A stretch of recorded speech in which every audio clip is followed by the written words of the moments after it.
Hola, bienvenido a un episodio más de tu podcast Enciende tu Luz, este espacio en donde conocemos las sombras de las personas y cómo han salido de ese lugar a través de la luz de alguien más, de un proyecto y cómo ellos han transformado y se han convertido en luz. El día de hoy tengo a alguien que pasó por una depresión muy grande en un momento de su vida y esto lo hizo ir a lo que son las drogas, el alcohol y muchísimas cosas que estaban destruyendo su vida. Sin embargo, hubo algo dentro de él, hubo luces a su alrededor que lo hicieron salir de esa obscuridad. Y hoy es un gran maratonista, uno de los pocos mexicanos que ha ido a diferentes partes del mundo a correr. Y bueno, es un gran orgullo y tenerlo aquí. Y hoy les quiero presentar a Edgar Merín. Muchas gracias, muchas gracias. Me siento contento de estar aquí. Eso, súper bien. Bueno, yo sé que tienes 47 años, Ajá. que vienes, que eres el hijo mayor de varios hermanitos. ¿Quién te lo dijo? ¿Cómo sé eso, verdad? Pero bueno, eres el mayor. ¿Cómo fue para ti ser el hijo mayor en una familia que son 4 hermanos? Pues mira, mi niñez fue una niñez relativamente normal. Yo hoy en día a mi edad de adulto, pues no, por más que le doy vueltas, no tengo sucesos trágicos en mi niñez, nadie me violentó de ningún tipo. Mis padres, a pesar de que estuvieron siempre muy distantes por trabajo, desde que fui bebé me dieron en brazos de mis 2 tías, mi tía Irma y mi tía Juanita, que fungieron como mi madre. ¿Por qué fue? Por eso mismo, porque ellos trabajaban mucho en la Secretaría de Educación Pública, una institución de gobierno que se encarga de la educación en este país, en México. Y bueno, pues desde ahí esas tías nos inculcaron los valores, nos llevaban a la escuela. Entonces, esa fue mi dinámica, estar en esa casa de esas tías todo el tiempo. Era un niño muy solitario. Hasta hoy en día, ya de adulto, soy una persona muy solitaria. Pero ese niño... pues pasaron 4 años que tuvieron un nuevo hermano. Yo le pedía mucho a mis papás un nuevo hermano, estaba muy solo. Y mi padre, yo recuerdo que a pesar de que era maestro tecnológico en aquel entonces, de carpintería, cuando existían los oficios que se daban en las escuelas, pues no ganaba mucho, pero mi padre me dio todo lo mejor en cuestión de regalos. Crecí con baby boomers que no estaban y hoy en día no están habituados a abrazarte, al afecto, al cariño físico. Y pues yo crecí así. Al poco tiempo, bueno, pues ya viene mi hermano Cristian y fue una dinámica, mejoró, aunque había muchos pleitos, pero pleitos de niños sanos. Y eso era yo, ¿va? Era un niño, de verdad, un poco envidioso, porque a veces cuando le compraban buenos juguetes a mi hermano, yo se los quitaba. Entonces era un niño yo muy inteligente en la escuela, bastante destacado, sobre todo muy orientado al arte, a cuestiones artísticas, al dibujo, a la pintura, a la danza. Y eso también me llevaba a que me hicieran mucho bullying. Eso sí fue de las cosas que recuerdo. Yo era un niño, era un blanco para los otros niños en la primaria, entre primero y tercero, porque, bueno, yo tengo 47, no me veo, espero que no me vea de esa edad. Entonces, en aquel entonces, pues obviamente me veía también, es genético esto. Entonces me veía muy chiquito, entonces pues obviamente era blanco de los golpes. ¿Y cómo era ese bullying que tú...? Yo me acuerdo que en la niñez, en la primaria, pues era de gritarme el SIDA. Había una canción en aquellos entonces que era de un grupo de cumbia y me gritaban eso. Y además de que pues también me encerraban como en una especie de bola, de círculo y me empezaban a, como decimos en México, a sopapear, a golpear, a patear y así. Al unísono en el salón, pues me gritaban, es homosexual. Y yo hoy que recuerdo a mis 47, y en aquellos entonces estábamos en 1984, yo a los 6 años, pues yo me acuerdo que decía, que hoy en día que lo analizo, digo, ¿desde cuándo los niños somos crueles, verdad? Somos crueles, despiadados, hacer daño. Y bueno, pues tenía el cobijo de mis maestras, en el cual, pues por ser el niño destacado, el niño sobresaliente, pues era el que cuidaban mucho. Pero bueno, pues siempre las quejas iban hacia mi tía o los reportes hacia mi tía Juanita, que ya falleció el año pasado. Y era de, pues le están golpeando. Y así fue. ¿Y ella cómo lo manejaba? Ella me acuerdo que era una leona. era una leonana, era una leona, o sea, ella adoptó el papel totalmente que les delegó mi mamá, de mamás, totalmente, y hablaba con las maestras, con los padres de familia, le decía a mi papá, hasta que yo nomás en una escuela primaria, pues soporté, porque yo pedí que me cambiaran, ya no soportaba tanto golpe, tanta humillación. 3 años, de primero a tercer año, me cambian a otra escuela, y ahí un poco se aligera la carga. Ahí conozco, yo podría decir, uno de mis pocos grandes amigos que he tenido en la vida, Julio César Hernández Moreno. Y hicimos una sinergia muy bonita de amigos y listo, ahí éramos nada más los dos, ahí se acabó todo eso.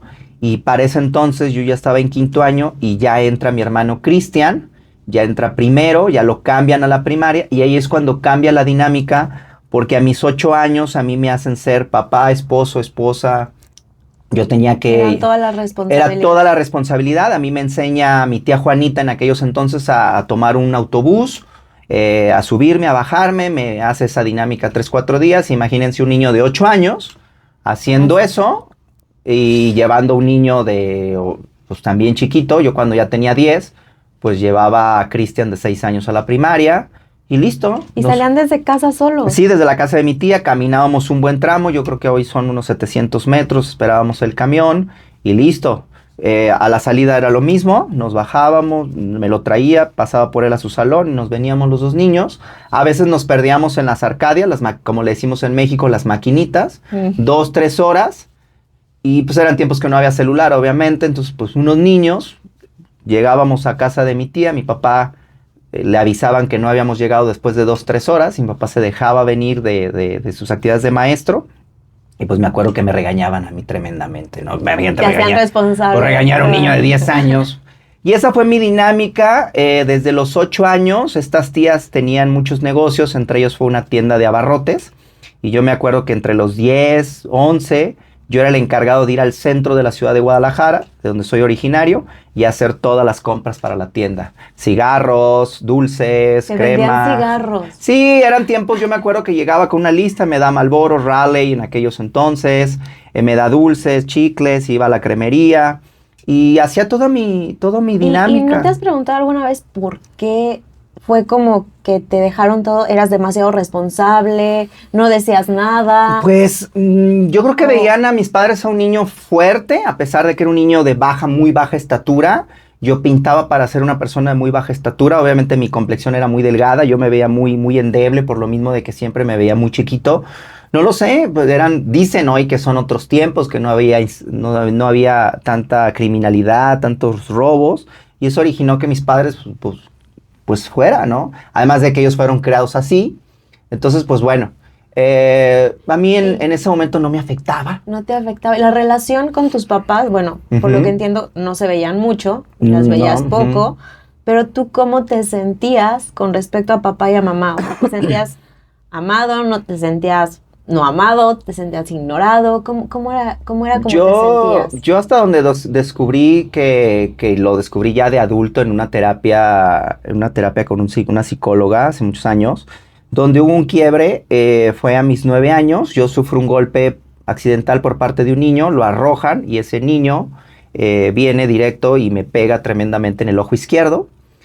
Automáticamente el ojo se coagula, se inflama horrible. Y las maestras entran en shock al ver a un niño chiquito, vuelvo a lo mismo, aunque ya no tenía por qué estar tan pequeño. Y recuerdo que me tenían ahí sentado, no sabían qué hacer. Y recuerdo que una maestra me dice, ¿tienes el teléfono de tu mamá? Y yo le digo, no, aparte mi mamá no va a venir. No va a venir, mi mamá nunca ha venido a las escuelas. Y entonces, le digo a mi tía Juanita. Y ya le digo, 33, 23. ¿Te acuerdas de los Claro, nombres? sí, me acuerdo perfectamente. Todo lo tenía muy claro. Y bueno, entonces le hablan y mi tía Juanita en aquel entonces llega. Me acuerdo también, yo estaba en una banca.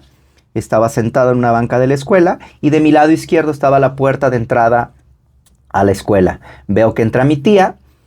Y pues yo estaba asustado, el golpe se había inflamado mucho, de verdad era muy, pero muy, muy alarmante verme la cara de cómo el golpe se había coagulado ya la sangre ahí. Y llega mi tía Y pues lo que hace mi tía, también baby boomer, una señora pues, que nació en los 40s, fue que simplemente me dijo, ¿qué pasó? Me preguntó, me acuerdo que le dije, simple, ya no recuerdo más en mi vida, pero así pasó. Resulta que después en terapia yo descubro en una terapia regresiva que ahí fue donde hubo un antes y un después en mi vida. Porque lo que quería ese niño, Edgar Merino, de 9 años, en quinto de primaria, era simplemente que llegara, no la tía, la verdad, que llegara mamá, lo abrazara y le dijera, todo está bien, amor, todo va a estar bien, con afecto, con cariño, con cuidado de sentir los brazos de mamá, como lo sientes cuando estás en el vientre de ella. No lo tuve por 1000 razones que no voy a juzgar de mis padres, y mi tía no lo hizo porque, no nació así, no creció así, y bueno, entonces ya después descubro que de ahí existió un Edgar que afectivamente necesitaba, desde la carencia, sentirse abrazado, amado. ¿Y hubo alguien que te diera eso? Fíjate que también lo he descubierto, bueno, que obviamente con mis primeras parejas que tuve, novias formales, pues inconscientemente aplicaba eso, ¿no? O sea, dame amor, te doy un chingo de amor para que no te vayas, para que vengas cuando yo lo necesite, para acumular en ti amor para que después me lo des. Entonces lo entendí. Y como decías al inicio, pues eso se empieza a citar cuando tuve, digamos, una primer novia en la universidad. Yo tengo un antes y un después entre los 21 años y 22. Mi cuerpo, pues ahora sí crece, estoy en un gimnasio, me hago una transformación, dejo de estar no entro a la preparatoria, me preparo en mi cuerpo para que ya no me hicieran bullying. Y entro a una nueva etapa en la prepa, ahora yo siendo el bulleador. O sea, cambiaste esta parte de ser sí. como muy inteligente, llevar las buenas notas, a querer transformar. Es correcto, sí, en la prepa fui un desmadre, ya empezaron mis indicios ahí de probar mucho alcohol, ya empezar a probar cocaína, marihuana, lo que le llaman pingas. ¿Y eso cómo empezaste? ¿Te lo ofrecieron? Lo que pasa es que yo venía con una baja autoestima, producto de todo esto, lo que he vivido en mi escuela, de los golpes, la soledad, el no sentirme afectivamente conectado con mis padres, aunque me daban todo, no me faltaba nada, la escuela todo bien, los tenis, los mejores tenis. Importancia, sí, ¿no? claro, yo tenía todo, es más, era el niño envidiado de que siempre traía los mejores tenis, pero yo empiezo porque conozco amistades y porque me empiezan a decir que eso me iba a dar chingón y todo. Y yo me acuerdo que algo que me hizo tomar la decisión es que yo todavía crecí con un papá, que era un papá que me dominaba con la mirada. Y si me decía, llegas a las 10, llegaba a las 10. Yo todavía fui de esa generación de, te callas, cabrón. Y bueno, yo me acuerdo que mi papá me decía, nunca vayas a probar las drogas, porque quien prueba las drogas nunca se puede desenchufar de ellas. Y yo, algo que desde esos inicios yo tengo y hasta hoy es que yo soy una persona que me gusta ir hasta el fondo, hasta el final, y no me gusta que otras personas me platiquen su experiencia, sino yo vivirla para tener eso. Entonces, pues eso fue.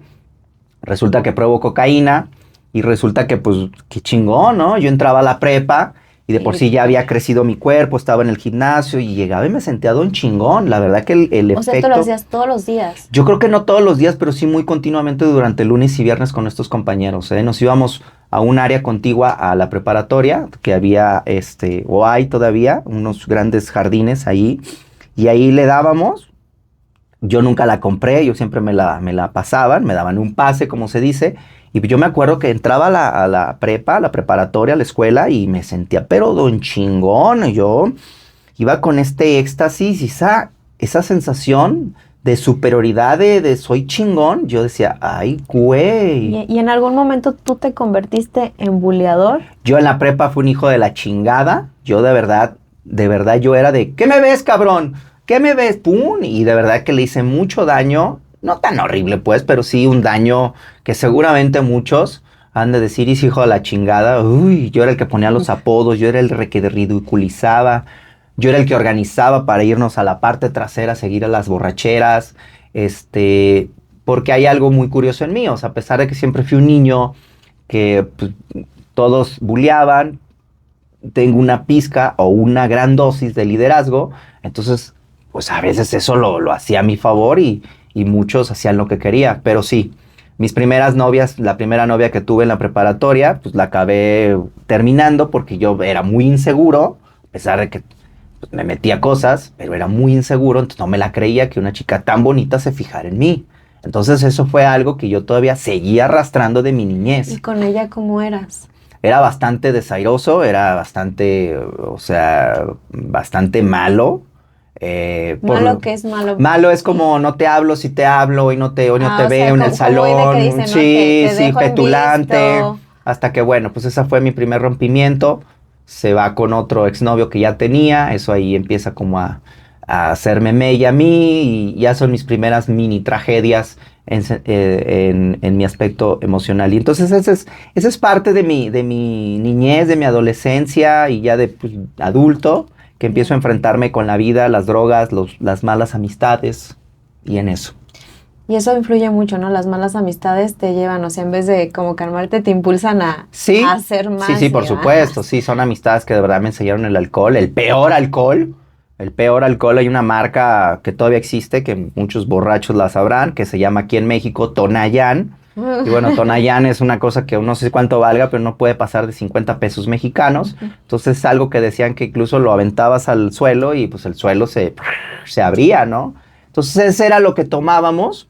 Dependíamos mucho económicamente en aquel entonces todos, los 4 o 5 del dinero que nos daban nuestros padres, y era limitado. Así que pues comprábamos perico, que se le llama una grapa, y listo, ya con eso todos andábamos bien locos. Dios de mi vida. Es que te escucho, yo nunca he probado nada, o sea, nada. Entonces así como que te escucho y digo, o sea, no me lo puedo llegar como imaginar. Sí.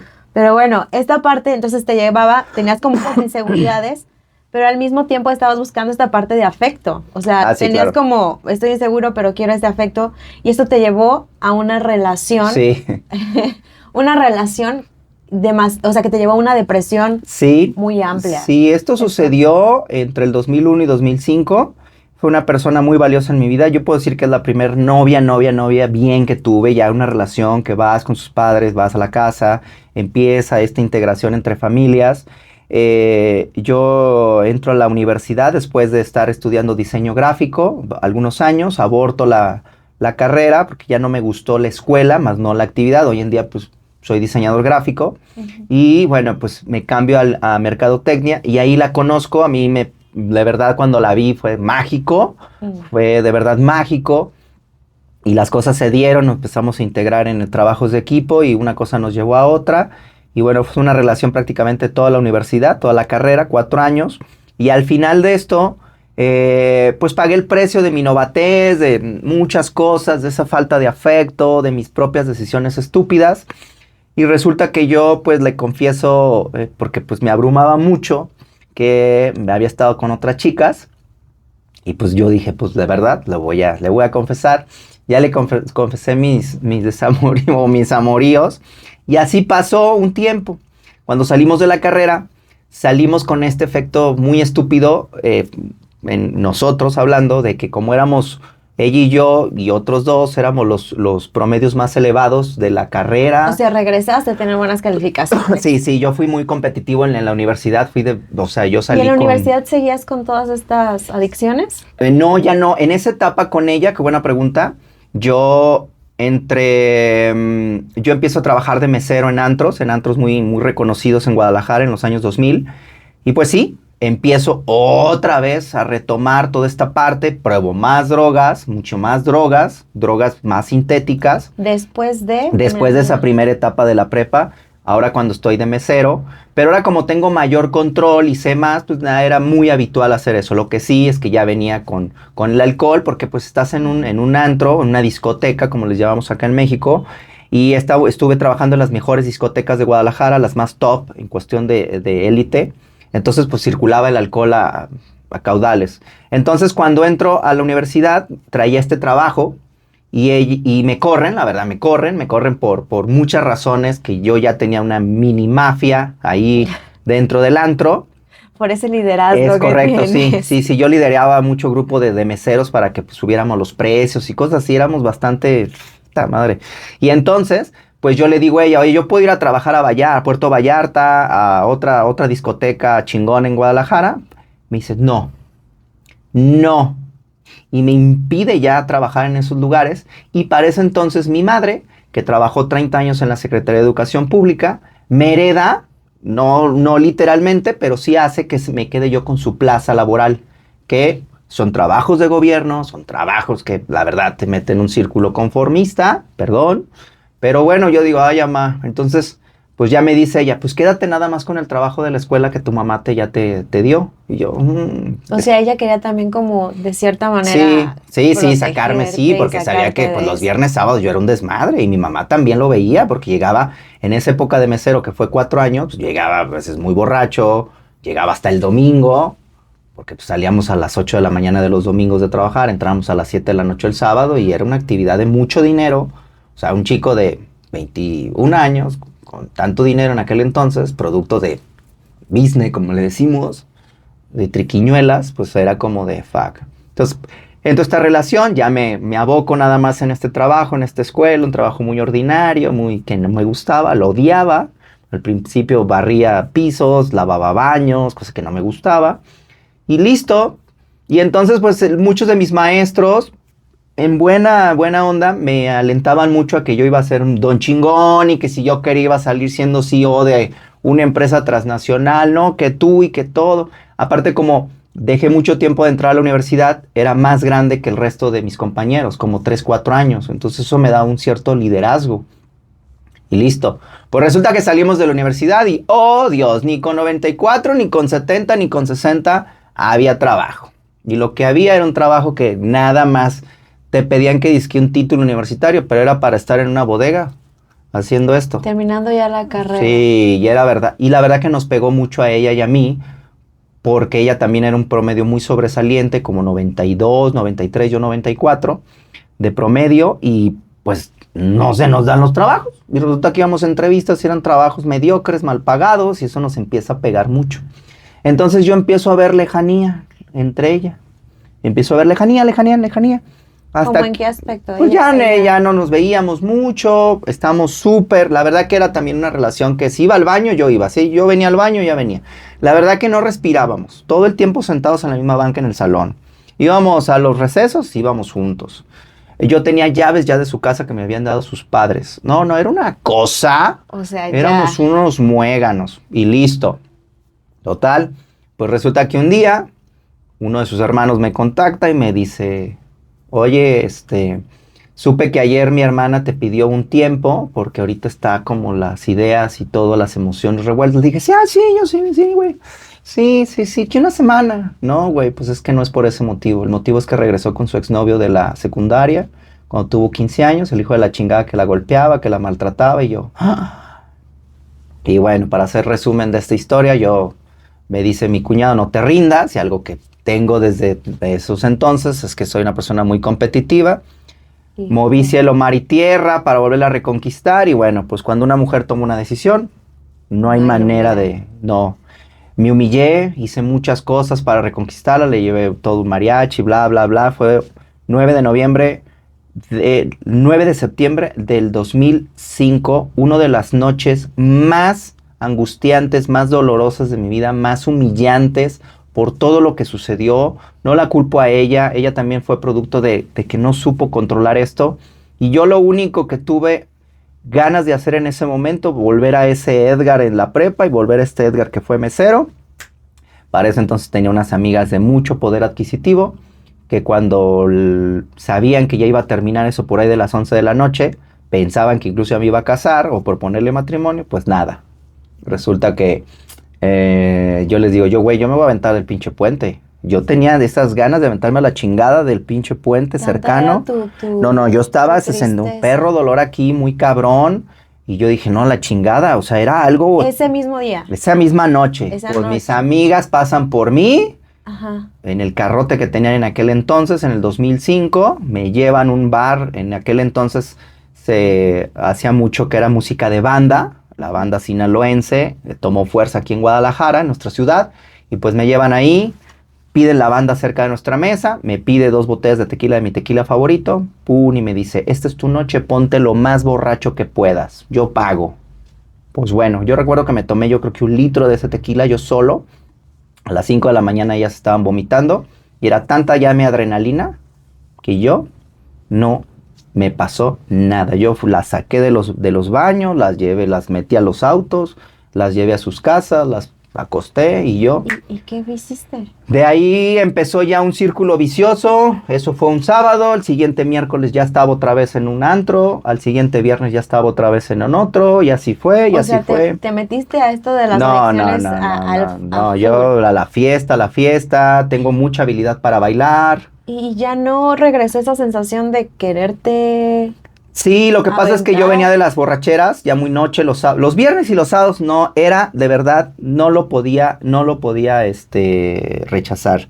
Y entonces yo me acuerdo que muchos de esos días yo tenía un sentimiento de matar a estas personas que me habían hecho esa cuestión, ¿eh? O sea, ya mi vida se había trastornado. Yo era un hartar a la gente, a mis pocos amigos que siempre he tenido, de platicarles la misma perra historia, pero siempre acompañarla con una botella. Pero siempre me acababa una botella de Bucanas y luego platicando y no me ponía pedo. Porque algo que tengo es que, no sé, que mi capacidad corporal, no sé, tiene muchísima resistencia al alcohol. Entonces una cosa me llevaba a la otra. Gastaba mucho más para ponerme borracho. ¿Y en qué estabas trabajando si no habías encontrado Yo trabajaba ya, seguía trabajando en la escuela con un sueldo miserable, la verdad. ¿Y te lo gastabas ahí? Me lo gastaba ahí, pero yo no sé cómo le hacía, pero me rendía. Y bueno, pues eso, así fue. Yo tengo mucha habilidad para bailar, entonces bailaba muy bien en estos lugares y empiezo en un círculo vicioso en que era, pues baile, que eso no está mal, pues, ¿verdad? Baile, alcohol y mujeres. Baile, alcohol y mujeres. Y muchas de las... Y ahí... O sea, pero el baile era como la forma en que... No, bueno, es que a mí iban y me sacaban a bailar. A bailar porque me veían bailar con las personas que iba. Y era... De verdad, tenía un propósito de sacarme toda esa espina, ese rencor hacia las mujeres.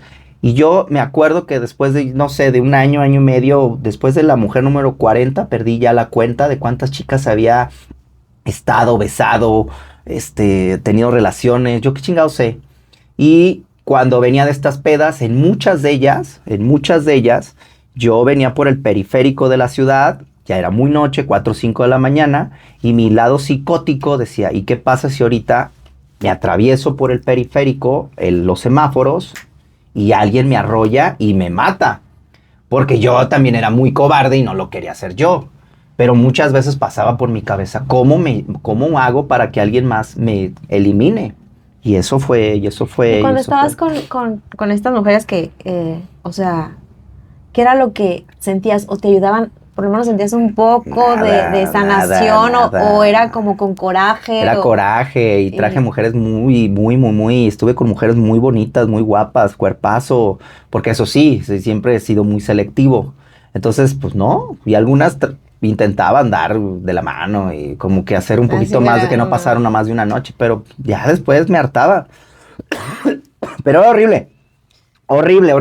Es algo que ya... Estuviste? 4 años, desde el 2005 hasta inicios del 2009, estuve en esa sinergia de pedas, de borracheras. ¿Y dónde vivías? ¿Vivías con tus papás? Yo vivía con mis padres todavía, para aquel entonces tenía como 31 años. Y entonces para mis padres fue bastante desgastante porque pues llegaba. ¿Y no alguna vez te dijeron que se sentían como culpables por no haber estado o no? No,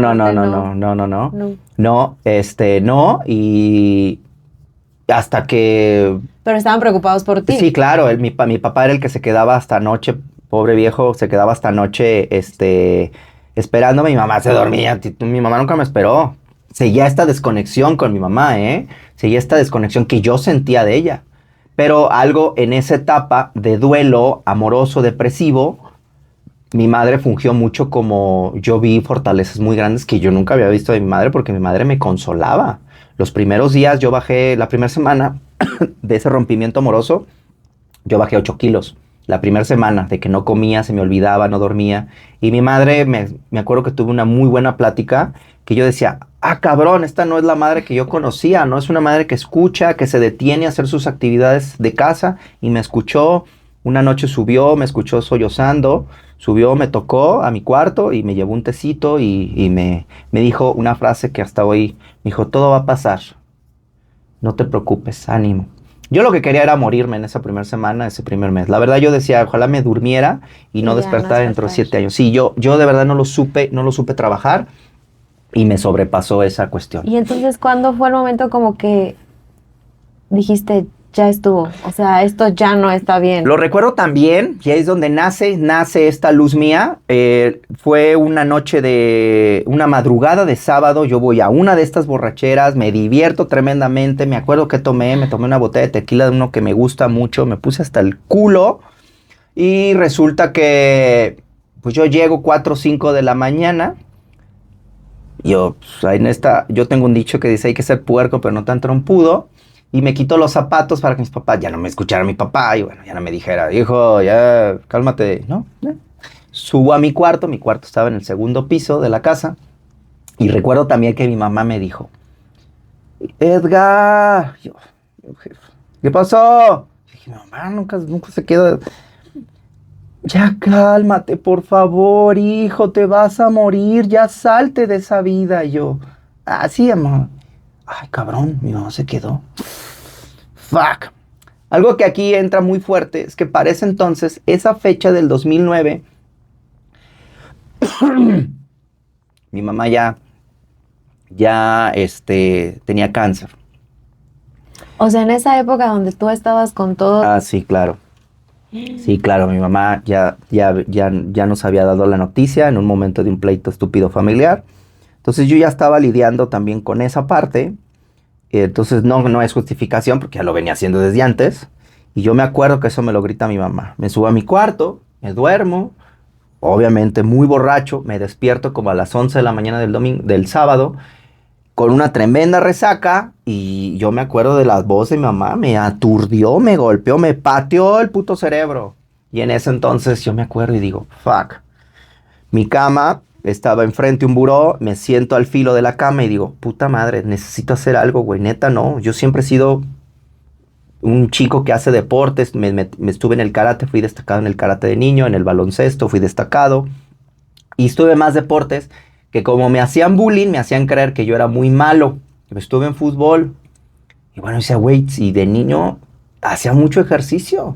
Y de niño siempre he tenido esta conciencia de cuidarme. Yo me acuerdo que siempre he repelido el azúcar, las cosas horribles, lo malo, porque he caído en estas etapas así. Total que me siento, abro el cajón y miro que había un short que utilizaba para pintar la casa de mis padres. Estaba todo salpicado de pintura, todo largo, todo feo. Busco unos tenis y digo, pues, ¿qué hago con esto, no? Yo digo, inscribirme en un gimnasio ya no es opción porque ya estaba hasta el tope mis tarjetas de crédito por tanta borrachera. Saco de abajo de la cama un par de tenis viejos que había comprado en una tienda departamental, 220, 250 pesos. Recuerdo también la marca era Spalding. Y digo, pues que no cuesta, güey, que es barato, que es fácil. Correr, cabrón. Correr, güey, sí, claro. Pero perfecto. Voy a salir a correr. Claro, perfecto. Entonces sí, los tenis, me pongo ese short horrible. Agarro una playera que estaba ahí, no sé por qué estaba una playera de un partido político que hoy en día odio y odia a todo México. Pues me la pongo, una playa de algodón horrible y digo, ¿y a dónde me voy? Aquí no, aquí abajo de la casa no, porque vivimos en un departamento. Me voy a ir a un bosque cercano que se llama Bosque Los Colomos acá en Guadalajara. Me voy, llego. Total que ya como puedo hago calistenia, me hago. Te calientas. No, yo iba todo crudo todavía, respirando alcohol. Y me acuerdo que empecé como pude y ahí voy. 100 metros, 200, 800 metros y dije, a la mierda. No, pues yo venía porque obviamente fumaba mucho y tomaba más. Obviamente era una dicotomía, una dualidad, más bien. Y yo decía, no mames, no. Y todavía olía mucho cigarro. Y yo decía, no, a la mierda, vámonos. Yo me fui con dolorón de cabeza. Me fui a casa, listo, no supe de mí. Todo el sábado destruido. A esperar el domingo y esperar el siguiente viernes porque esa era mi felicidad. ¿Y te volviste a ir? Sí, me volví a ir, pero pues ya me quedé con esa sensación de no mames, güey, ni siquiera, o sea, llegué a 800 metros. Sé que no llegué al kilómetro porque yo vi que había marcado en la marca, en el parque, en el bosque. Entonces ya, padres, güey. Entonces dejé que pasaran 3, 4 días. Yo siempre reinicio mis cosas los lunes siempre son inicio y final. Entonces inicio el siguiente lunes y venga, empiezo el siguiente lunes, según yo me voy a las 6 de la mañana, estaba muy oscuro y empiezo a dar, y seguía en las pedas, seguía en las fiestas, y le empiezo a decir a mis amigos, güey, ya, porque ya soy deportista, y empezaba como a bromear, y ya, no mames, güey, tú no, ¿qué? Tú te ibas temprano, eras como, yo me tengo No, que ir tampoco, porque- o sea, no, o sea, yo seguía corriendo ahí esporádicamente. Después de las 3 veces que fui, pues ya alcancé ese kilómetro, 1,5 kilómetros, lo que más que hacía, pero yo seguía en las borracheras. Ok, ¿y eso cuánto tiempo pasó? Yo creo que duré como unos unos 6 meses intermitentes, sí, no, a veces, tal vez. Oye, ¿y no has pensado que tal vez eso que te dijo tu mamá era lo que necesitabas? Yo creo que Como sí, y sobre esa todo de mi vista mamá. de tu mamá, ¿no? Yo creo que ese de mi mamá, de una señora con cáncer, de un cáncer que en ese momento lo había superado. Yo dije, no mames, y mi mamá, güey. Entonces llega el 1 de enero del 2010 y yo ya traía como 15 días de antelación proyectándome que iba a iniciar. Recuerdo también que la fiesta de Año Nuevo la hicimos en casa de una tía. Y yo recuerdo que ese día me fui incluso ataviado de corredor. Y yo más o menos calculaba que me iba a ir corriendo hacia mi casa y para mí eran unos 5 kilómetros. Hoy sé que son 2 kilómetros. Pues yo me acuerdo que me disculpo de mis tías. Tías, adiós. Y me voy corriendo. Y ese fue el primer crack en mi vida de decir, no mames, llegué de la casa de mi casa de mis papás, no manches. Y ahí, empecé, entonces mañana lunes, porque me acuerdo que fue de sábado, domingo eso. Uh-huh. Entonces mañana lunes, y empecé a irme temprano, alcancé 3 kilómetros. En ese entonces, en las mismas fiestas, llegó una persona muy valiosa, le mando un abrazo, que seguramente vas a ver esto, Jazmín Gutiérrez. Nos hicimos novios, fue una relación muy bonita, en la cual fue una personita que me ayudó a esta especie de motivación, de que yo le mandaba mis kilómetros, y ¡qué padre, flaco! Y mañana te mando más, y era mi objetivo mandarle más. Y así estuve en el 2010 ya. ¿Y ahí dejaste ya la fiesta o todavía? Ya dejé ahí la fiesta porque les anuncié a todos estos amigos, amigas, que ya va. Incluso lo que hice para someterme a ya dejar fue que yo hoy en día no tengo yo ninguna religión, pero en aquel entonces a mí me decían los mismos borrachos drogaditos con los que convivía, que ellos habían estado en etapa de ayuno, de drogas y de alcohol, porque iban a jurar con un sacerdote católico. Entonces yo fui a un templo por ahí del 30-31 de diciembre antes del 2010 y fui con un sacerdote y te hace una serie de rezos, de compromiso, pones las manos en la Biblia, a Dios, al Dios de ellos, y resulta que pues eso de verdad me metió, wow, ¿cuánto? Y luego te pregunta cuánto el sacerdote, ¿cuánto tiempo sin drogas, alcohol, bla, bla, bla? E incluso te dicen sexo y yo, no, eso no, cabrón. Y ya le digo, me acuerdo que fue tan... Y le digo, porque le puedes decir un día, 2 horas, nada, ahorita ya. 1 año, puta, 1 año, perfecto, 1 año, y te lo escriben, lo firmas el papel y lo echas a tu cartera. Yo me acuerdo que fue, incluso me acuerdo que a la siguiente fiesta llegué y les mostré a todos los borrachos, güey. Y las amigas que tenía de mucho billete, me acuerdo que decían, güey, no es cierto. Y traían mejor alcohol del que habíamos consumido la semana pasada para tentarme. Y yo, no. Y entonces aunado a que ya empezaba a compartir los kilómetros esta chica, pues fue una sinergia. Hasta que en ese 2010 yo me acuerdo que iba ya al trabajo, yo trabajaba en una agencia de publicidad, en aquellos entonces una de las mejores agencias. Y del lado derecho había una valla publicitaria y listo. Gran carrera, 8 kilómetros, el 9 de mayo del 2010, inscríbete. Me acuerdo que dije, ¿será para mí? 8 kilómetros es un chingo. Pero ya habías llegado a casa. No, pues andaban 4. Y dije, y fui a preguntar, 250 pesos. ¿Qué? 250 pesos. No, yo no voy a pagar eso. Yo nunca he pagado eso por correr en las calles. Así estuve y esta chica me estuvo motivando. Ándale, yo te acompaño, me vengo, porque no era de aquí, era de un pueblo cercano a Guadalajara. Me inscribí y bueno, pues 1 mes y medio, 2 meses antes, mi cabeza me decía, corre hasta 9 kilómetros para que no te canses con los 8 y así. Entonces cada semana, cada 15 días le mandaba un incremento de kilómetros a esta chica y era esa de nuestra dinámica. Yeah. Esa era nuestra dinámica. Yo, la verdad que en ese tiempo estaba reacio de comprarme equipamiento. Y decía, no, jamás, no, Carísimo. es carísimo. ¿Para qué quieres eso? Eso es nomás, eso es marketing. Yo era mercadólogo. Y nada, ella fue la que primeramente me regaló mis primeros tenis de la marca Nike. Fuimos a la tienda, me los midieron, me hicieron el test de pisada. Al poco tiempo me regaló unas mallas porque yo seguí usando mis shorts horribles. No, las fotos en mis redes sí, la verdad están detestables. Y ya, ahí empezó todo ese 9 de mayo del 2010. Cabe aclarar que yo acabé destrozado esos 8 kilómetros. Destrozado, pero ahí estaba esta chica, me tomó fotos, celebramos. Y bueno. ¿Y tu mamá hubo en algún momento que te acompañó en todo este proceso? Sí, buena pregunta, porque mi mamá ya para ese entonces, algo pasó que la enfermedad volvió a renacer, tuvo que someterse a quimioterapias y yo hice mayor comunión entre las carreras, mi madre, el cáncer. Fue como integrarla para que viera esta motivación de personas, de su hijo que estaba saliendo adelante. Entonces, para querer impregnar un poco, inyectarle un poco de estímulo a mi madre, porque yo sabía que ella tenía pocos recursos por miles de cosas.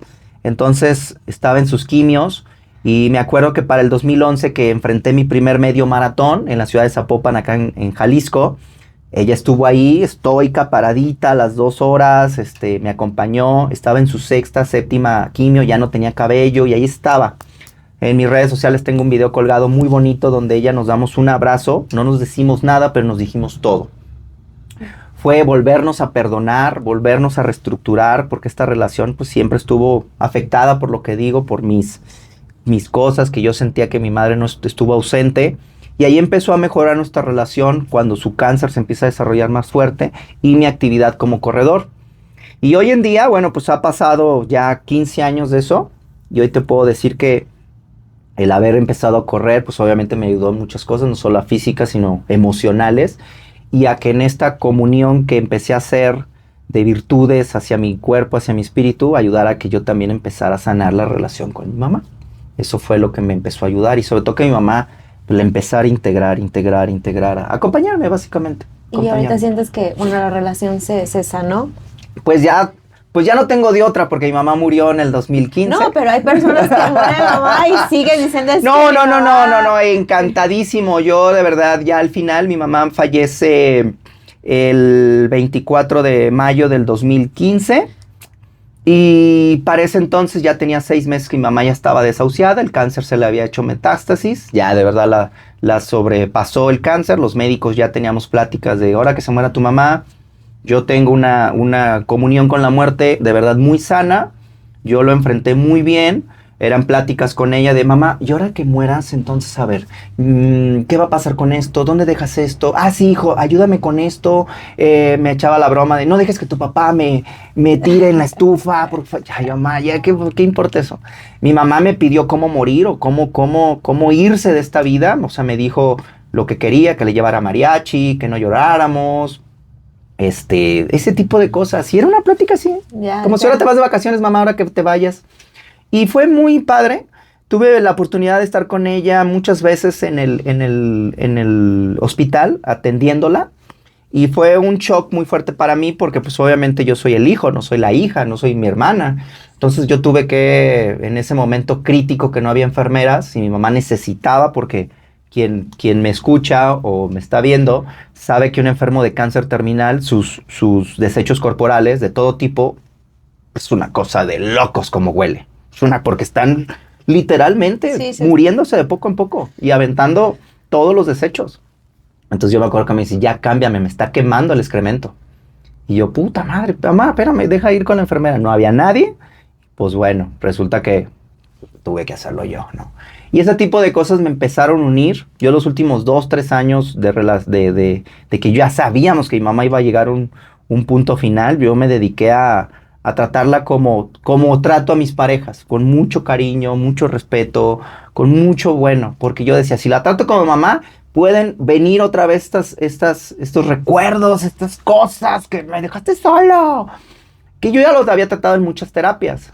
Entonces la empecé a tratar como mujer, no como mi madre, no como la esposa, no como María Merino, como la mujer que era. Le dejaba cartitas, le llevaba a veces mariachi sin ninguna razón, le dejaba una rosa una vez debajo de la almohada, listo.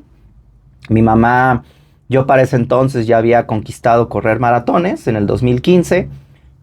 Para ese entonces yo corrí uno de los maratones más emblemáticos del mundo, el maratón de Boston. Y yo me acuerdo que un mes antes mi mamá ya cae otra vez en el hospital y resulta que pues voy, la veo en el pasillo, ya no le daban acceso estaba en el hospital público por ser derechohabiente de gobierno, ya estaba en pasillo, estaba muy, muy, muy débil, ya quería morirse, ya me decía, hijo, ya por favor, ya me quiero morir, ya mamá. Yo le decía, ya mamá, pues ya, pídele a quien tú quieras. Total que dije, puta, pues me voy dentro de un mes a Boston, al mejor maratón del mundo. ¿Qué hacemos? Pues nada que le pregunto, mamá, ¿qué va a pasar ahora que me vaya? ¿Me voy, no me voy? Y yo me acuerdo que con total determinación mi mamá, yo no sé dónde sacó fuerza y me dijo, vete a correr esa carrera. Pum, cabrón, me fui a correr esa carrera, me fui a Boston, me dijo que me esperara y efectivamente regreso del maratón de Boston y a los 15 días mi mamá murió.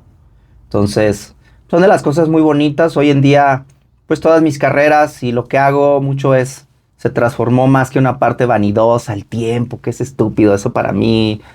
Aunque lo conseguí para ir a Boston, hoy en día correr es una parte espiritual de conexión con mi madre, de conexión con muchas cosas. He estado en maratones muy importantes en el mundo y ahí ha estado mi mamá. Se ha materializado en otras personas que yo he dicho, wow, qué chingón. Y cada que empiezo me encomiendo a ella, que me cuide, me proteja, me pido perdón a mi cuerpo y me echo a correr. Y a correr. Y a correr. Wow, qué bonito. Sí. Qué bonito, mira.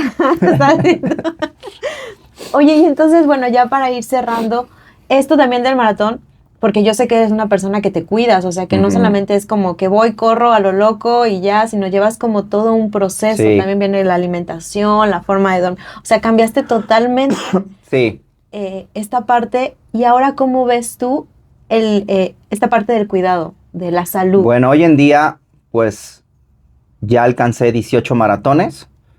Como tú decías al inicio, soy uno de los pocos mexicanos, somos unos 500 mexicanos que hemos logrado correr los maratones más importantes del mundo, que son Chicago, Boston, Nueva York, Berlín, Londres y Tokio. He corrido en Canadá, he corrido en Asia, hace poco corrí en Dubái, en Sudamérica, en México obviamente. Y hoy en día para mí se transformó en una empresa, en una marca personal como Corridor y Merino, que desde que fui al maratón de Boston, ahí inició el boom de mi marca. Yo este talento artístico que tengo desde niño lo fusioné. Yo soy muy bueno para la oratoria, para escribir. Entonces fusioné las historias con la parte de contarlas así, de manera afectiva, emocional. Y pues he tenido cierto reconocimiento. He tenido cierto impacto en las redes sociales con este personaje. Es un corredor disruptivo. Es un corredor que no se queda las emociones, las transmite en un maratón. Porque el maratón para mí es la analogía misma de la vida. Es inicio, final, muerte y renacimiento. Entonces hoy en día para mí ya es un estilo de vida. Es, claro, o sea, me puedo dar muchísimos lujos. Soy amante de los tacos.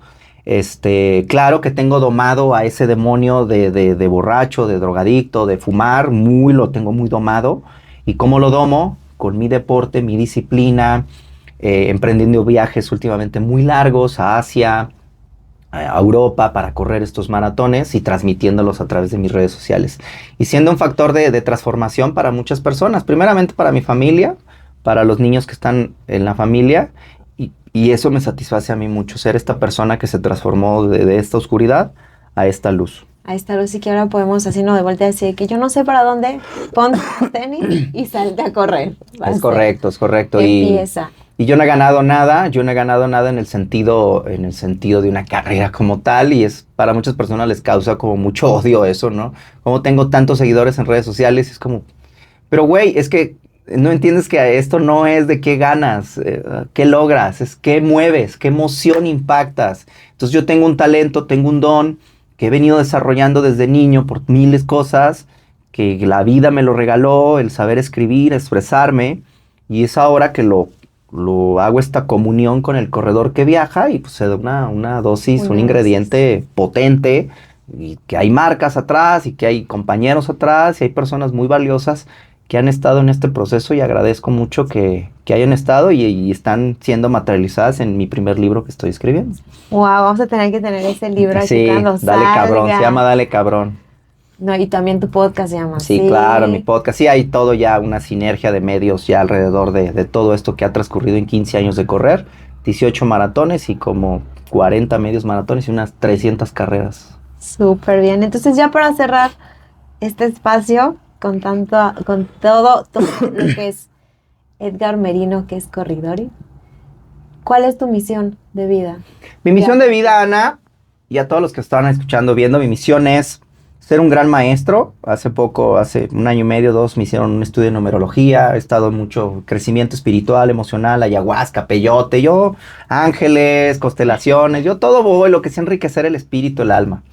Y en esto de la numerología, bueno, pues me dicen totalmente, me describen que yo soy una persona que vino a comunicar, a ser una persona que nada más tiene que pasar la información por mí, que debo de ser maestro. Y nada, eso es, trato de hacer sobre todo con mi familia, mis hermanos, mis sobrinos, que tengo un sobrino que acabo de ir con él un viaje muy largo, a un maratón en Asia, y eso soy, con mis pocos núcleos de amigos que tengo, que son muy poquitos, caben en esta mano, y esa es mi misión, ser una persona que te enseñe algo. ¿De qué? No lo sé, tú sabrás qué absorbes de mí y yo agradecido de otorgártelo. Wow, qué bonito. Pues bueno, con esto vamos a cerrar este episodio, que la verdad yo creo que muchas personas lo van a ver y van a conectar, y que muchos se pongan sus shorts de pintura, sus tenis y se salgan a correr. Sí, porque, puta, en promedio vas a vivir 80 años. Y algo que yo he tenido la oportunidad es convivir o estar en culturas o en religiones cuando he viajado con budismo y el islam. Y algo que hay sobre todo es, solamente tienes un cuerpo y es tu templo. Cuídalo, cabrón. Cuídalo, por favor, güey. Tienes una vida relativamente poca para el tiempo que tiene la humanidad, la Tierra. Entonces, güey, estás aquí por un momento. Aprovéchalo al máximo, güey. Y cuídalo. Cuídalo, cabrón. Es muy bonito, mira, ponerte una ropa, tener 47 años y la neta, que vayas a los taquitos y preguntes, ¿me das un limón? Mamá, que si le das un limón al joven. Gracias.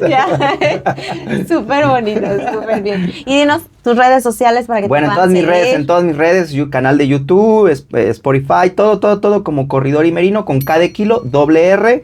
Y de verdad soy un güey que le contesta a todo mundo. Si me preguntas algo, una duda, una carrera, qué pasó en este maratón en Nueva York, bla, bla, bla, bla, yo con gusto me siento a escribir. Exactamente. Porque soy maestro. Exacto, él nos va a compartir para que podamos aprender. Y bueno, te agradezco mucho que hayas estado. Muchas gracias. Que hayas estado aquí, y quédate con esto. Acuérdate que tu cuerpo es tu templo y no importa en qué momento estés, siempre se puede salir de la oscuridad. Listo. Nos estamos viendo. Gracias, Ana, gracias. Dale, cabrón. Venga.